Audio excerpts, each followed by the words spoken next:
Hey guys, welcome to another episode of Drumtalk, and today with us is Drewsif Stalin from the TABP XDSME project, or the Aurora Borealis project, or Drewsif Stalin's musical endeavors. Drewsif Stalin's musical endeavors. Absolutely. Thank you for joining us today. Absolutely, dude. It's great to be here. Thank you. So what I thought was really interesting about your story is that you said you pretty much always work with programmed drums. You write your drums in programmed drums, and you do your drum production in that way. Tell us a little bit about how you approach it, and like what are some of the techniques that you use. I guess generally, so I would start with like the way that I used to do it a long, long time ago when I first started is I would write horrible drums in Tabit, and then export that, and then edit those drums, and kind of like do a lot of velocity work and that kind of stuff. But at this point, I just straight up click them in, which is quite a task. It is quite a task. And there's been a couple of projects where I'll have bands come over to record and stuff, and I will have to sync their supposedly click track recorded drums to a grid with the drummer sitting next to me because of flubbiness and stuff, and then after that, like, click it in, and it goes. It's pretty crazy. Yeah, that's a lot of extra work to sort of combine the process of like a human trying to understand what they want to play and then getting that into the digital realm. I've had to deal with the same thing. But in terms of like drum production as a whole, do you find yourself, for example, mixing snares together, or do you always just kind of go for one straight shot, or do you like to mix kicks together? Tell us a little bit about how you construct a drum kit virtually. I think it really depends on the project generally. Like when I did a deathcore band a while ago, Illuminations. I did a single for them, and so on that stuff, because the sort of whole idea behind deathcore is this like impossible overproduced madness. I think I had 3 kicks or something going at once and 2 snares and that kind of thing, just because it needs to just sound like somebody made it in a computer, because that's okay. Clinical, brutal sound. Yes, yeah, clinical is like the perfect word. But for other kind of stuff, I generally just try and make a drum kit like it's an actual drum kit. Put as much bleed and all that kind of stuff as I can into the mics, and then remove it. Except for certain circumstances. Whatever the biggest room mic there is, I will pull everything out but the snare and the toms in that mic, and then compress the living poop out of it. Yeah, I kind of feel like if it was possible to somehow get cymbals out of room mics in the real world, a lot of people would do it. Yeah. It seems like we're always trying to come up with unique solutions in terms of, you know, how can we make this darker and how can we get some of the cymbals out of there. So that makes a lot of sense.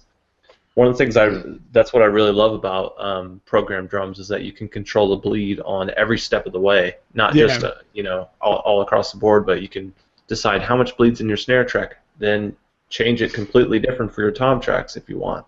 Yeah, honestly, I think that's like the most important, like probably the biggest use of sampled drums is to be able to have nice room mics for snares. Yeah. I did some like classic rock band, and they track their own drums. And I was like, this isn't going to cut it, so I actually blended in a room mic, just a room mic from a drum sampler, which was awesome. Yeah, that makes a lot of sense. What things do you do in terms of then processing those samples? Do you find yourself needing to process the samples further, or you know, what is kind of your approach to that scenario when you get to it when you mix? So just for a snare drum, if we're talking about still just the room mic, I pretty much just like pull out like an 1176 emulation, just hit it on the awl, and then fast attack, and then ultra fast release, and then just compress the poop out of it. Yeah, that's like the super smash trick that a lot of guys would do, you know, with the actual units. hit the all buttons in, you know, fast attack, fast release, just smash it. That always sounds pretty good, especially on rooms.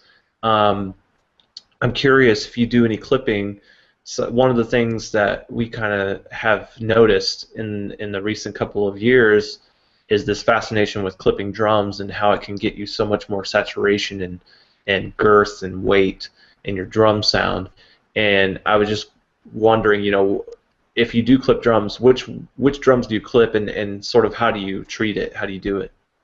I clip my snare and I clip my toms. I compress it to a point where it smacks, and then I clip off the very top of the transient that you pretty much wouldn't notice anyway. But then with toms, I pretty much do what I just said. Like I straight up fully saturate the toms, and yes. You're adding like a lot of harmonic data in there, which makes it, you know, audible, because if you just have like this little peak and then this tiny little body, yeah, you know, it disappears quickly in the mix. But when you bring that all down to sort of an even level and then push that louder, decrease the dynamic range and push it louder, it pops out in the mix. And I think a lot of people aren't really aware of that yet, and we still have a lot of people using compressors in the wrong way. And I find it interesting that some people stumble onto things like clipping so late in the game, because it would, imagine if you had started out with that knowledge, you know, you wouldn't have to go through the pains of trying to figure out how to, basically trying to figure out that you can't achieve this sound with compressors alone. Absolutely, yeah. And also, I think it's good, as you were saying, for the sort of harmonic exciting, that like there's a lot of gross mid stuff happening in toms. So if you pull that out and then harmonic excite it, you just kind of are left with the good things, but then also, you know, extra overtones from the good things. Yeah, absolutely. Which is a good time. That's great. So I don't know if you've had a chance. I'm pretty sure that we sent over the Drumforge samples. I remember you creating a couple of songs, a couple of demo examples with the Drumforge samples. So just wanted to hear your thoughts on those and how you felt they, you know, how they sound and stuff. Man, I'm a big fan. The once again, the rooms are my favorite part. I think from the samples that I've used, I think Drumforge is like the closest, once processed and that kind of stuff, to actually sounding like a drummer played, as opposed to this guy spent a lot of time making samples sound like drums. And that's not in like a it sounds unpolished way or any kind of thing like that, but just it actually has a feeling to it for me, which I think is cool. Thank you. We've had some people share that sentiment with us, and that was one of the goals of the project, was to create a real, honest drum sample library. So I'm glad you picked up on that without us having to shove it down your throat. Yeah, no, I thought it was great, man. I think EL's a madman. I played with his library a little bit. The reverb channel is like insane. Yeah, it's like the longest it sounds scale. Awesome. It's good stuff. That's great. Thanks for your feedback, and once again, thanks for your time and coming on the show and talking some drum shop with us. Hopefully we'll have you in a couple of weeks, and we'll stay tuned to see what you come up with on this TABPX DSME project. Just go ahead and buy Drumforge, and then go to drewsifstalin.bandcamp.com and buy my albums. There you go. You heard it. Awesome. Thanks so much.